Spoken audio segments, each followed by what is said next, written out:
So today's the last seminar of the school year. So thank you very much for attending these throughout, and it's been a lot of fun. And today we have kind of something a little bit different, and I think it'll be fun. It's an area that we in biostats don't know a lot about, but some of the techniques that are being used we probably have seen, and I think we'll find it very illuminating. So we have Dr. Beth Babcock from the Marine School, Rasmus. She's in the Department of Marine Biology and Ecology at Rasmus. I'll give you a little bit of background. So she got her PhD at UC Berkeley, her bachelor's at UC Berkeley in biology and environmental science, and then moved to the University of Washington and got her PhD in fisheries biology. She was a fisheries scientist at the Wildlife Conservation Society in New York for a number of years before coming to the University of Miami and being at the Marine School since 2003. She, I guess, classifies herself as a quantitative fisheries scientist. She has experience in fisheries stock assessment and marine conservation for species like sharks, billfishes, and sturgeons. She uses Bayesian techniques to incorporate data from diverse sources and to determine things like overfishing status of different fish species, where typically getting historical data is hard to get. She's got an increasing emphasis in her research program on spatial management measures for marine reserves and ecosystem impact of fisheries.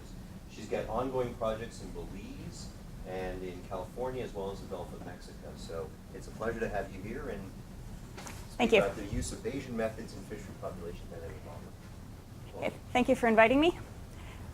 I've assumed in preparing this talk that most people here won't know anything about fishery science, though there are a few fisheries biologists in the room, I've noticed. I've also assumed that you might not be familiar with using Bayesian methods. So let me just ask, how many people have used Bayesian methods in their work? Okay, so we have a few Bayesians, but a lot of people who don't use Bayesian methods. So I do have a few introductory slides about Bayesian methods. Those of you who use Bayesian methods can just doze off through those slides. Everyone else, I'll give you a quick introduction. I want to start off by acknowledging my co-authors in some of this work. I'm going to talk about some results on lobsters that Bill Harford, Robin Coleman, and Janet Gibson helped me with. Bill is a postdoc in my lab, and Robin and Janet are collaborators at the Wildlife Conservation Society in Belize, who worked with me on this project. And then John Honig and Amy Then from VIMS worked with me on this hierarchical modeling of life history parameters. So I'm going to start with the conclusion so you can see where I'm going with all of this. So why are many fisheries scientists Bayesians? Bayesian science has really caught on in fisheries biology more than in other branches of field biology, and these are the main reasons for that.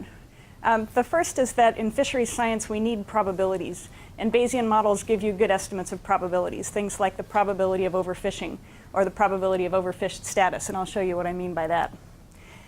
The other is that we find informative priors very useful in fisheries modeling, and that's what most of this talk is going to be about, especially when the priors are constructed actually using Bayesian hierarchical models. So this is a methodology for developing useful informative priors in population dynamics models. So all of the examples I'm going to show you are going to be demonstrating these points here. So let me just start out with what we try to accomplish in fisheries biology. This is the kind of data that we typically have in fisheries biology. This is for South Atlantic albacore. The blue line here, the x-axis is years, and the blue line is catches over time in, I think, tons. So you can see there was not much of a fishery in the 50s. It built up. The catches have varied over time. So that's one kind of data that we generally have. The other kind of data that we often have is some kind of index of the change in abundance of the fish population over time. Commonly in high seas fisheries like albacore, all we have is what we call catch per unit of effort, CPUE. That's our abundance index, and that is the number of albacore that are caught per 1,000 hooks in a longline fishery. And we assume that that's proportional in some way to the abundance of the fish that are out there. So these different colored dots are different fisheries. The yellow ones are the Japanese longline fishery. These are, I think, Brazil and Uruguay. So you can see just looking at these have been divided by their means, so the scale doesn't mean anything. But you can see over time there seems to be a general decrease in abundance of this population. So this is the data that we have, and we need to use this to inform management of this fishery. The kinds of things that fisheries managers need to know is, first of all, they need to know how many fish are out there. So this is a a typical way of presenting fisheries status data. On the x-axis, we have some measure of biomass, such as spawning stock biomass, going from a low number to some big number. And there are some reference points in here. BMSY stands for maximum sustainable yield. That's a target. We want the biomass to be higher than that. And if the biomass is higher than that, the population is not overfished. It's in a good place in terms of biomass. If it's lower than that, it's overfished, and the population needs to recover. And then there are other reference points in here that we can calculate. Then what's on the y-axis is the fishing mortality rate. So we want that to be relatively low. If it's below some target like FMSY, then the stock is not, the buzzword is experiencing overfishing, because overfishing is a verb, it's an active process. So if the fishing mortality rate is higher than some target, the population is experiencing overfishing, the fishery is taking too many of them. If it's below that target, it's not experiencing overfishing. And then the other thing that's on this graph is something called a control rule. So this is what management actually does in a fishery. We figure out the status of the population with respect to this framework, and then what management does is they set the fishing mortality rate relative to the biomass. So if the biomass is above some threshold, they have a high target fishing mortality rate. If it's below that threshold, the fishing mortality rate is gradually reduced, and if the biomass is too low, we close the fishery. So this is the kind of information that managers need fisheries scientists to give them. And this is an example. This is actually North Atlantic albacore. So this is the same graph, except I've just divided by the target here. So one is the target biomass and the target fishing mortality rate. So this line here is the history of the population. This is an output from a fisheries, what we call a stock assessment, when we run a population dynamics model. So the population started out here. It was high biomass, low fishing mortality rate. The fishing mortality rate went up. The population went down. For a while, it went way down. Then it came back up. And this big dot here is the current status. And the smaller dots around that are some measure of uncertainty that comes out of the model. So this is the kind of information that we give fisheries managers. So this tells them where we are on that graph and what the fishery management measures should be. And we can also summarize this in terms of probabilities. So we can take this information here about the uncertainty in the current status and just make a plot of the probabilities here. So this is the probability that the population is in sort of the yellow quadrat, and here's the probability that it's in the green quadrat. So this is what we tell the managers. So how do we get that information from the data? Well, we need to have some kind of a population dynamics model that we can fit to the data that we have.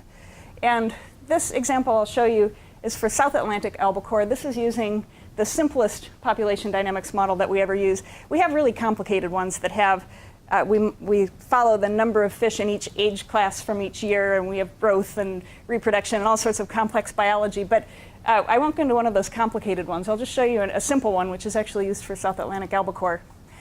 This is the logistic growth equation. And you've probably seen this if you've taken an ecology class as an undergraduate, you'd have seen this.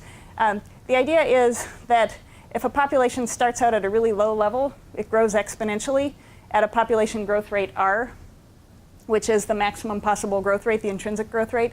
But eventually, if the population gets higher, it reaches some carrying capacity. So there's density dependent effects that reduce the population growth rate, and eventually it asymptotes out at the carrying capacity K. So this is the equation for that. You can write this either as an instantaneous rate, or in this case, I've written it as an annual time step, because this is the way we usually fit it in fisheries models. So the model is the biomass next year is equal to the biomass this year minus whatever catch we took out, plus this part here we call the surplus production. So this is just the logistic equation. It's the population growth rate times a function of the biomass and the two parameters. So the implication of this model is that you can take as a catch anything that's less than this surplus production. This is the sustainable catch at any particular level of biomass. And if you just plot that sustainable catch, this is what it looks like. So on the x-axis here, I have fish biomass from 0 to the carrying capacity. You could also plot this as decreasing fishing mortality from left to right. Yes? What is biomass? Biomass means the number of fish times their weight in the ocean. So it's the total weight of fish, in this case, South Atlantic albacore. So the total weight of South Atlantic albacore in the South Atlantic Ocean. We sometimes calculate spawning stock biomass, which is just the mature ones. but in this model, it's the total biomass. Feel free to interrupt with questions, by the way. I know when we're talking to people in different disciplines, we speak different dialects of jargon. So if you don't understand what I mean, definitely stop me and ask questions. OK, so this is just plotting this sustainable yield, the surplus production. And this is what it looks like. So it's small at low biomass levels and at high biomass levels. And it's maximized actually at half the carrying capacity. So this is what we mean by MSY, maximum sustainable yield. So using this very simple model would tell you that that's about the maximum yield you can get out of the fishery. So how do we estimate the parameters to use this model, given the data that we have on catch rates and catches? So if we had the biomass in the first year of the fishery, we could just use this equation, and we had the R and K parameters and the catches. We could just use this equation to run the fishery and calculate the biomass in each year throughout the fishery. So the parameters we need to estimate are the biomass in the first year and R and K. Catches we have, that's data. So the way we do that is we assume that the catch per unit of effort time series are proportional to biomass. So here's just showing the derivation of that. The catch in any year is equal to the fishing effort, that's the number of hooks, times the biomass in that year, times the constant of proportionality. So if you just divide through by effort, you get catch divided by effort is this index of abundance, which is proportional to biomass. So that's just a simple assumption. Obviously, this is a terrible assumption, because if the fishermen increase the efficiency of their fishing operations by buying better gear or learning how to go to better places, their catchability will go up. So this isn't a good assumption, but it's the basic assumption that we make because we don't really have any data to make better assumptions than this. It's a kind of a default assumption.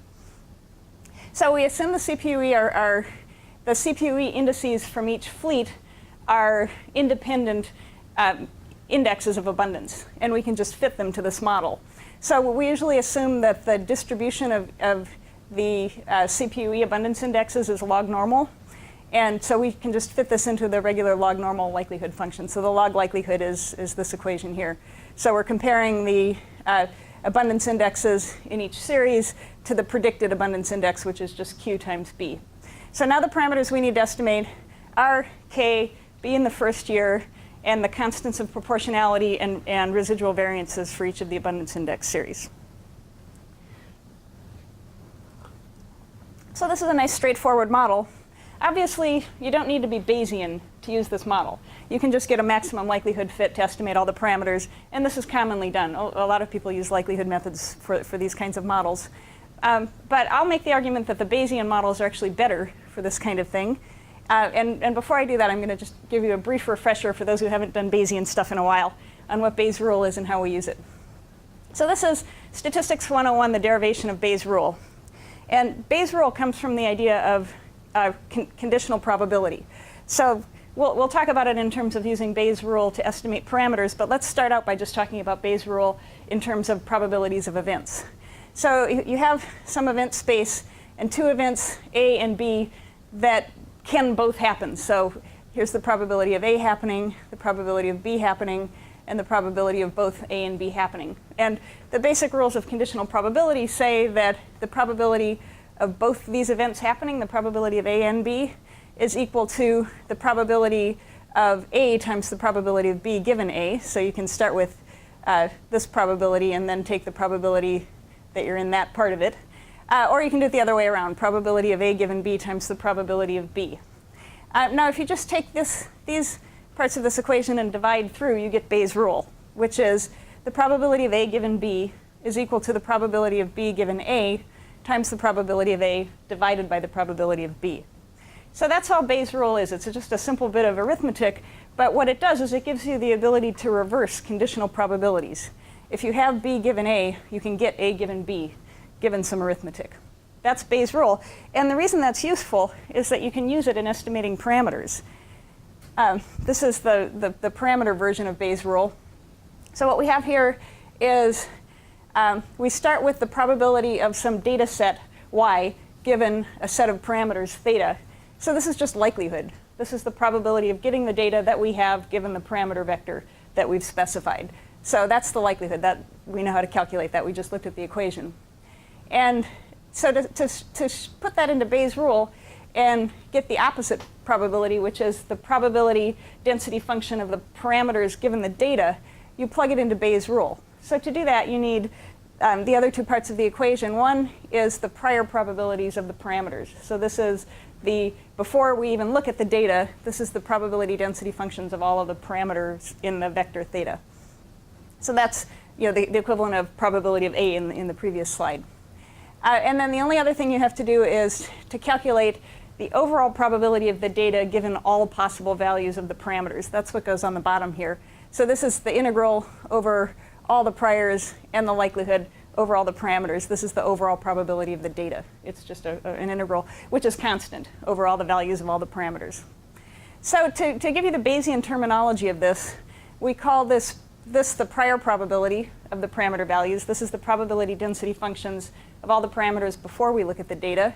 This is just the likelihood, and this we call the posterior distribution of the parameters.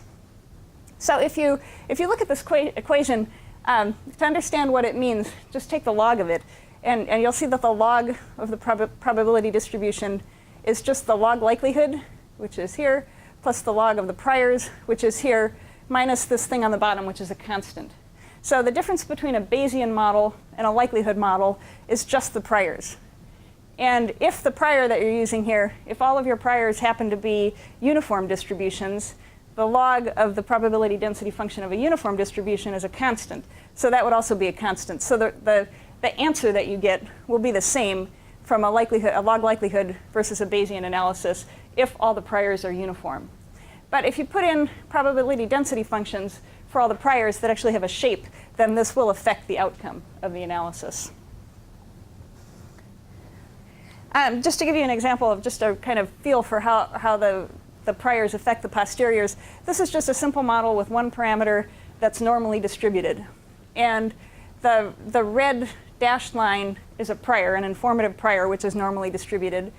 And then the black line is the likelihood profile for this parameter from the data. So if you just ran a likelihood profile without looking at the prior, just from the data, this is what it looks like. And the posterior distribution, which is in blue, is just the product of those two distributions. So you have the posterior distribution is informed by the data, but it's also informed by the prior. So it's kind of an average between them. We use the term informative to mean that the prior influences the posterior. If the prior is a uniform prior and it doesn't have any influence on the posterior, we call it an uninformative prior. If it's informative, it does influence the posterior, which in this case, it is an informative prior. It does change the posterior distribution. Any questions on this so far? OK, so now let's go back to, one more thing before I actually go back to albacore, is to explain how we do these calculations. So you can imagine we're talking about a model that has at least 5, maybe more parameters, depending on how many fleets we have.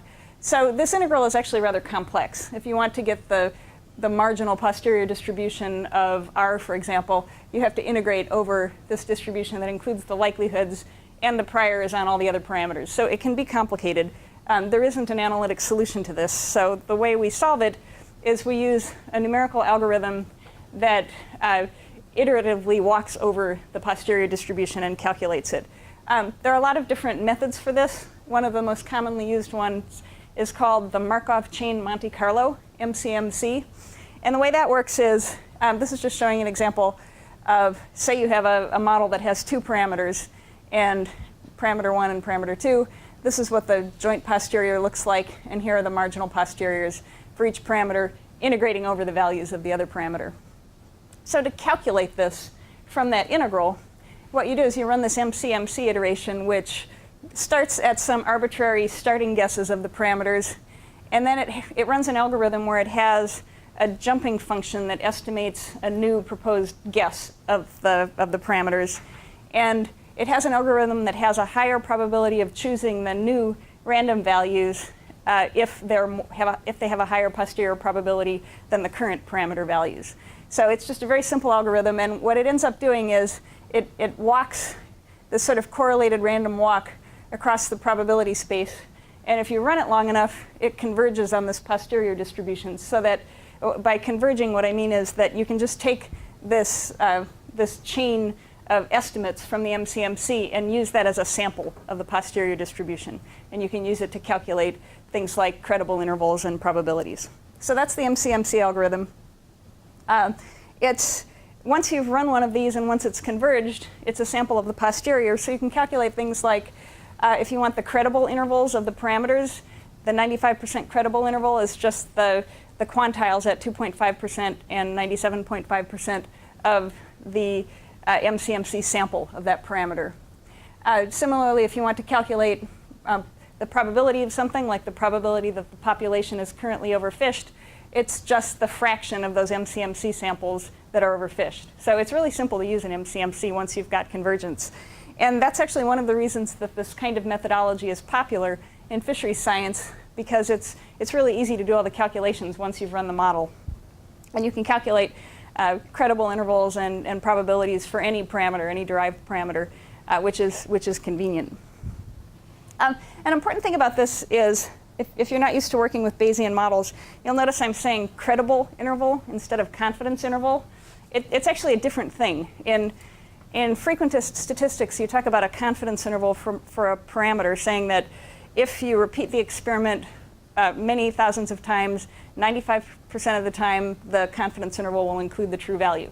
That's the definition of a confidence interval. In Bayesian analysis, a credible interval, you kind of use it the same way as a measure of uncertainty in a parameter, but the interpretation of it is actually different. The credible interval in a Bayesian analysis is actually the quantiles of a probability density function that describes our current state of knowledge about the parameter. So it's kind of a philosophical point, but it's interpreted kind of differently. And one of the differences between frequentist and Bayesian methods is that anything that's calculated from the posterior distribution is actually conditional on the data. We don't have this idea, like in frequentist statistics, that the data that we have are just one possible draw from many possible data sets that you could have gotten. In Bayesian analysis, as in likelihood analysis actually, the probabilities are conditional, and the confidence or credible intervals are conditional on the actual data that we got. That's how it's calculated. Okay, bit of a philosophical point. Okay, so let's move on to the other reason that we use Bayesian models in fisheries. And that is, we want to be able to use informative priors because they're useful. It turns out that a lot of the parameters that we use in fisheries science, things like this intrinsic rate of population increase, R, and later I'll talk about natural mortality rates, M. These are things that are related to the biology of the fish. So we actually have some information about them. If you weren't using a Bayesian method and you were just fitting one of these surplus production models to catch and CPUE data, you're not giving the model any information about what the value of R could be. In principle, the model could estimate that R is equal to 70, which it isn't, because that's impossible biologically. So the idea is that we actually have some information about R, and we should be able to give that information to the model. And this is just an example from a paper that came out years ago where someone just compiled all the data about intrinsic rates of growth in fish populations. This is as an exponential rate, so it can be quite high. But you can see that the rates go from the mode is around 0.5, and there aren't that many that are more than 1. 1.5 is quite unusual. This would be a very productive fish population. So we actually have this information about what values of R are likely, and we can use that to develop an informative prior. For most species, we have even more information than that, because we have studies of the fecundity of the population. We probably know its age at maturity. We probably know how long it lives. So we have all this biological information, and we can use that to derive an informative prior distribution for R that is better than just having a uniform distribution between 0 and some big number. Just as an example, this is the one that we used for South Atlantic albacore. This was an analysis that I presented at the assessment of South Atlantic albacore at the International Commission for the Conservation of Atlantic Tunas, which manages this species. So what we did was we derived a value of R from this equation that we got in the literature. So this is something that came out of a meta-analysis done by Ram Myers and others, where they kind of derived this relationship among the various life history parameters of fish. So here's R. A is the median age at maturity. and this alpha with a little tilde over it is the maximum, I always have to read this, maximum number of spawners produced per spawner per year after a lag of A years, which this sounds like a complicated parameter, but this is something that comes out of hierarchical meta-analysis of data about spawning stock biomass and the number of recruits to the fishery that are produced from it. So this sounds obscure, but this is actually something that people have large data tables about across lots of species. So we have this equation that we could solve for R. So if we knew alpha, and we knew A, and we knew S, which is the annual survival fraction of spawners, if we had those three parameters, we could just derive R from this equation. And we don't have exact estimates of those parameters, but we can develop priors for them. So that's what we did. We developed priors for these three parameters, and then did a Monte Carlo procedure where we drew random values of those three parameters, calculated the values of R from this equation for those random values of the three parameters, and then fit a functional form to the values of R that were generated by this Monte Carlo simulation to produce a prior probability density function for R. This is a kind of an empirical base? Is that what Yes, yeah. exactly. It's an empirical method for developing R given what we know about some of the parameters that go into R. So from this, for all this set of parameters, you only do a prior in A, S, and tilde? Exactly. Not R. Yes, right. So we put the values of A, S, and lambda or alpha into this equation to derive R. It's an iterative solution to this equation. This is just showing what these look like. And it turned out for the natural mortality rate, we had some data on this. So survival is e to the minus m. So m is the one we actually put the prior on. We made it a normal distribution with a mean of 0.3 and a standard deviation of 0.15. This is based on data from North Atlantic albacore, so we just assumed that the survival rate was similar. This alpha parameter, we used a table of values that Myers et al. Had published, and just calculated the mean and variance of the values for tuna species in their table, and used that to generate the prior for albacore. And then the age at maturity was this triangle distribution between 4 and 6 with a median at 5. This was based on knowledge about the biology of the species. So each of these parameters has uncertainty in it, but we use that uncertainty to generate the probability density function for R. And then you end up doing some sort of sensitivity analysis afterwards, and you sort of completed the analysis to see how sensitive your posterior inferences Yes. are. Absolutely. So one of the things we do in stack assessments is we usually have 20 or 30 different model runs with different priors. So you run it with and without the informative prior on R. Usually without an informative prior on R, you often don't get a good solution because the model just doesn't have enough information to estimate that. So this is what the prior looks like. The dots is a histogram of the numbers that we got from the Monte Carlo procedure. And the red is a t distribution fitted to those points. So the t distribution is what we used as the input to the Bayesian model. It happened to have a mean of 0.2, variance of 0.025, and 10 degrees of freedom. Those are just fitted parameters. So this is what the outcome looked like for one of the mini runs that we did, but using that prior. So this is a little tiny because I pulled it out of a stock assessment document. This is the prior and posterior for K and for R. So for K, you can see it's fairly well estimated. For R, this dashed line is the prior, and the solid line is the posterior. So the data supported a slightly smaller value of R, but it's not informative at all. The R is still very poorly estimated. It can take values between 0.01 something and 0.4. So this is a terrible estimate of a parameter. But it's slightly better for having the prior than it would have been without the informative prior. And we did get a fairly reasonable population dynamics model. So this is biomass relative to the target, and this is fishing mortality rate relative to the target. So the model is telling us that the biomass is below the target, and the fishing mortality rate is probably above the target in this particular run. What are you fitting there to get that kind of a curve? I mean, it looks like almost something you'd see like a spline line. This is actually, it's generated by that biomass, the surplus production equation and the actual catches. So the reason it has this funny form is that that's what the catches are doing. Okay. So in a year that it really drops a lot, that's because there was a high catch in the previous year. That much local structure with a parametric model like that? Well, it's Well, if you think about what the equation is doing, this part is generated by two parameters, so it's not that different from one year to the next. But this is an input data point, and this can vary a lot. I mean, the catches can vary by an order of magnitude between one year and the next. So that's why you get those big jumps in that equation. It's driven by the catch data. And that obviously is one of the reasons that we use these time series models, because the catches do vary that much, and you need to be able to follow that.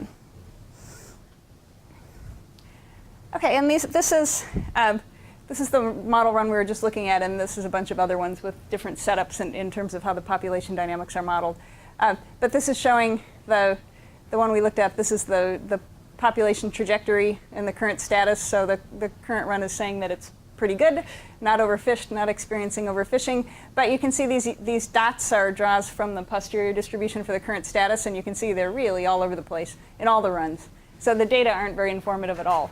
And the prior wasn't very informative. So there's quite a lot of uncertainty in this. And if you look at the probabilities, there's a pretty good probability in this run that the population is not overfished or experiencing overfishing, but there are probabilities that it's in one of the other vectors.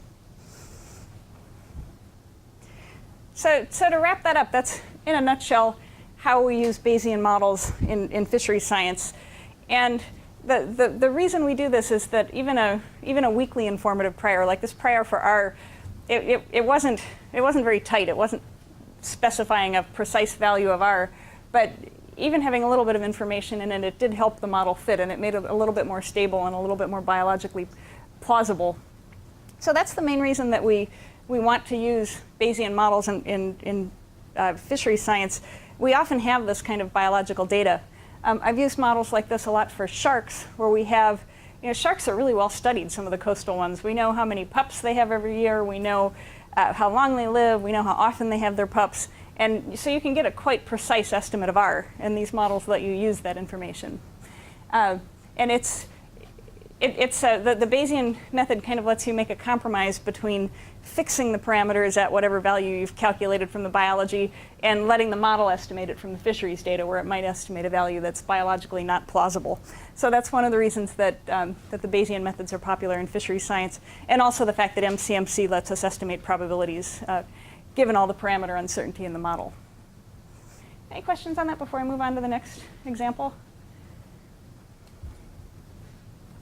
Okay, the next example I want to talk about is, I just want to check the time because I don't have my watch. Good. It's 11:35. Okay, so plenty of time. Okay, this example is from the spiny lobster fishery at Glover's Reef Marine Reserve in Belize, which is a place I've been working for many years. So here's Belize. Off the coast of Belize is this atoll. It's kind of out in the middle of nowhere. It's a ring atoll. This part is a no-take zone, but the rest of it has a free dive-only fishery for lobsters. And in this project, what we were trying to do is estimate whether the fishery for lobsters at Glover's Reef was sustainable. And we had some data. The Belize Fisheries Department has been requiring the fishermen to keep logbooks since 2011, recording what they catch and how many hours they fish. And they have a target fishing mortality rate called F20, which is the fishing mortality rate that would deplete the spawning stock biomass per recruit to 20% of the unfished level. This is just a target reference point. So the question is the current fishing mortality rate above that target or not? That's what they needed to know. So we have this data. We have, in this particular fishery, the fishing mortality rates are quite large. So during the course of a season, the fishery depletes the population enough that you see a change in the CPUE. So this is 2011 by week. This is the catches and the CPUEs, and this is 2012 catches and CPUEs. And you can see in the first part of the season, the CPUE really drops off as they catch all the lobsters and the abundance goes down.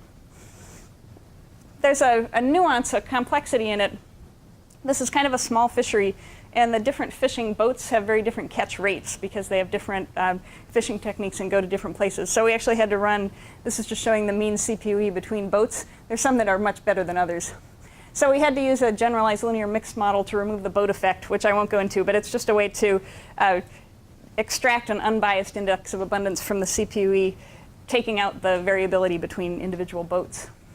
And once you've done that, this is what the CPUE series look like. the red is the standardized versions with confidence intervals.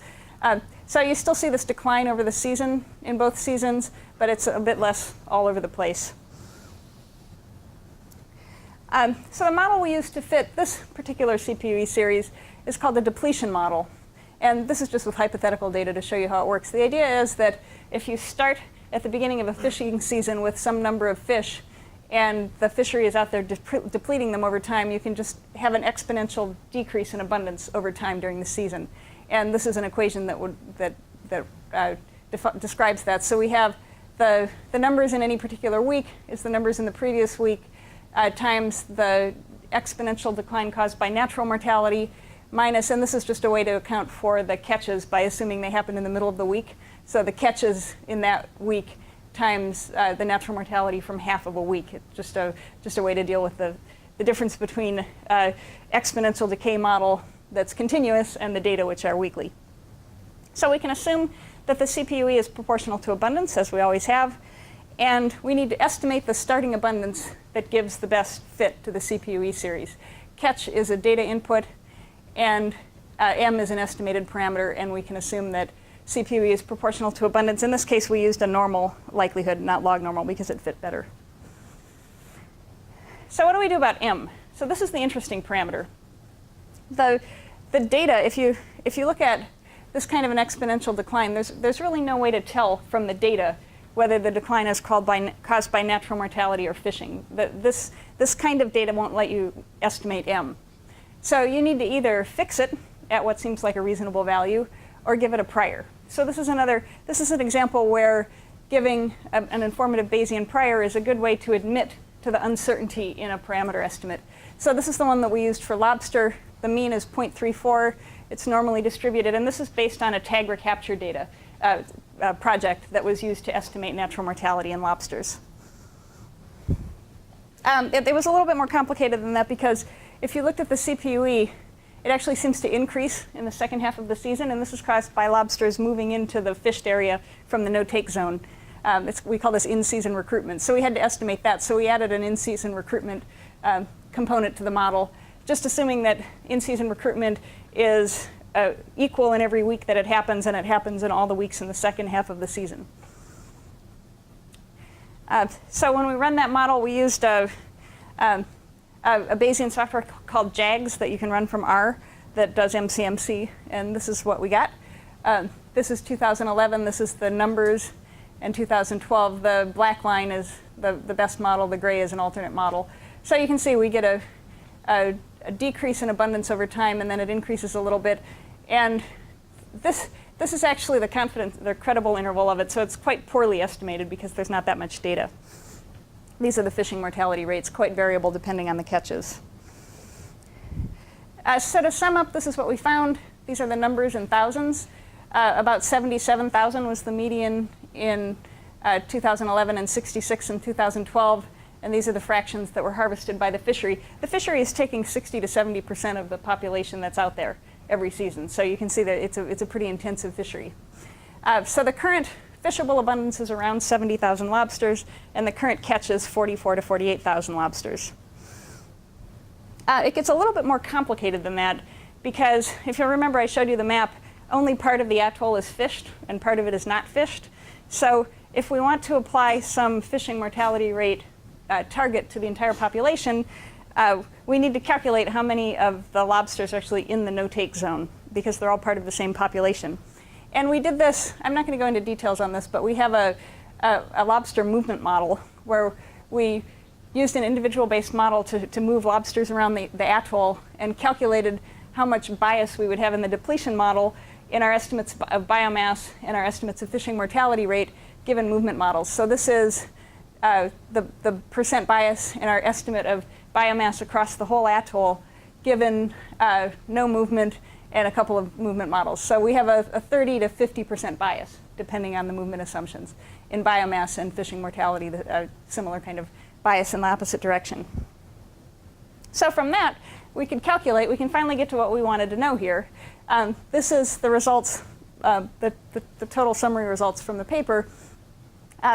The different shapes are different models that we had some alternative scenarios with calculating CPUE differently. But the black ones are on the left side here are the models just looking at the data from the fished part.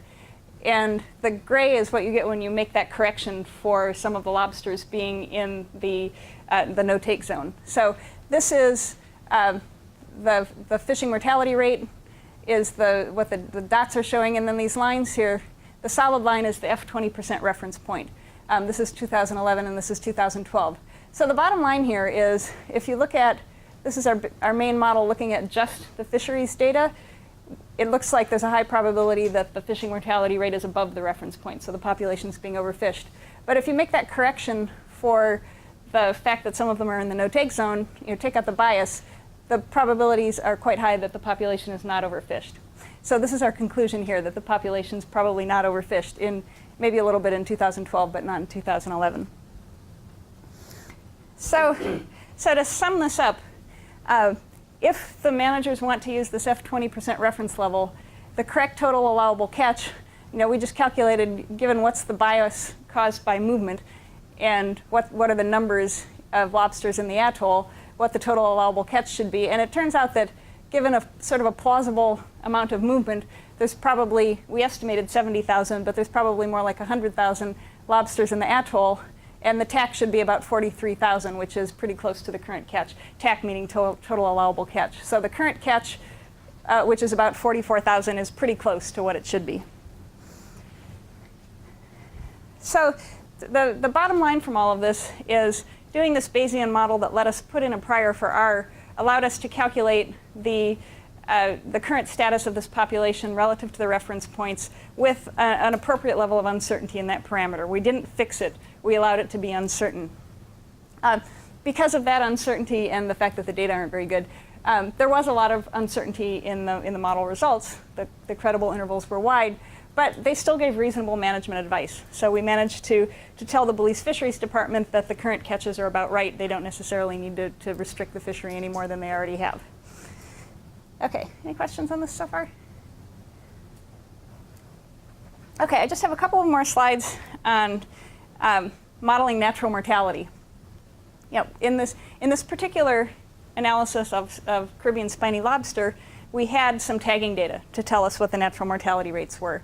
But usually when we're doing a fisheries stock assessment, natural mortality is one of the most important parameters in the model, and we have no idea what it is because we don't have any studies of natural mortality. So usually the way we get natural mortality is from meta-analysis. This is a paper by Amy Fenn and John Honig and others at VIMS. And what they did is they compiled a data set of actual estimates from studies of natural mortality rates and compared those to other life history parameters. So this is log of natural mortality, log of K. This is the rate at which fish grow in body size with time. So this is related to the growth in length. This is their maximum length. This is their longevity. Tmax is how long they live. And this is their mean generation time. So if you look at these, you can see there's some very strong, this is mortality again. Mortality has some very strong correlations with these parameters. So you can the usual way that people calculate mortality for a stock assessment is they just plug it into one of these equations. Usually the one with longevity, but sometimes the one with the growth rate. So this is kind of a standard method. What we're working on now is trying to figure out if we can do better than this by looking at the hierarchical structure in the data. So all the points in these graphs here, these are all different kinds of fish. I mean, there are herring and sharks on here. And you could assume that fish that are closely related to each other taxonomically are more similar than ones that are more distantly related.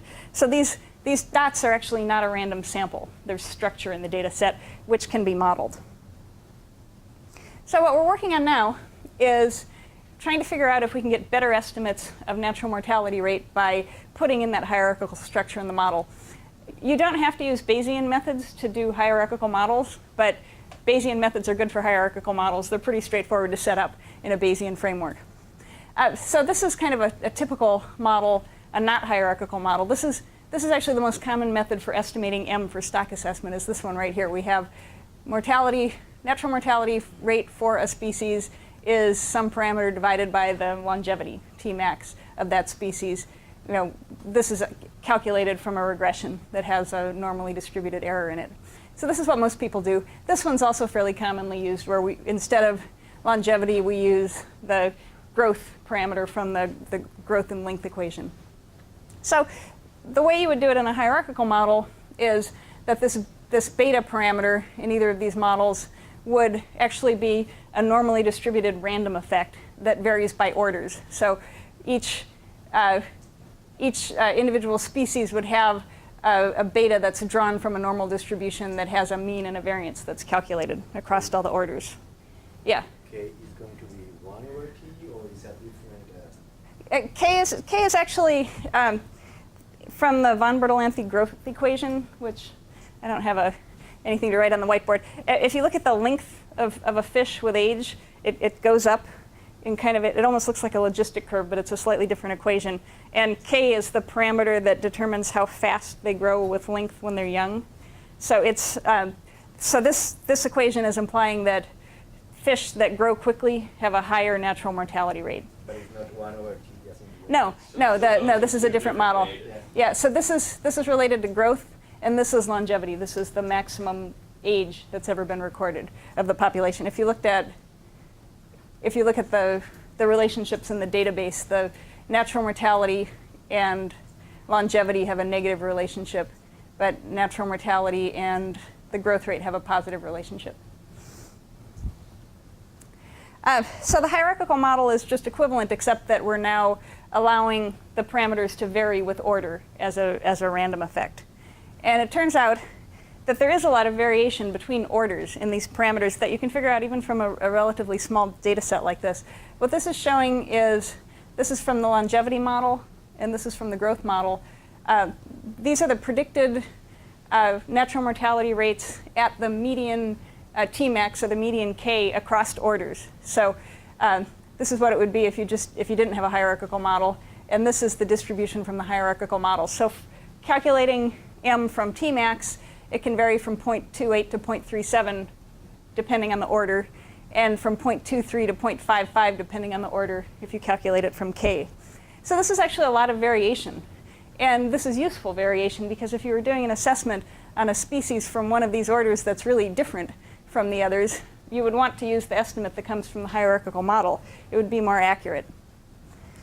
And just to give you some idea of how they vary, this is showing the data set and the different color lines of the different orders.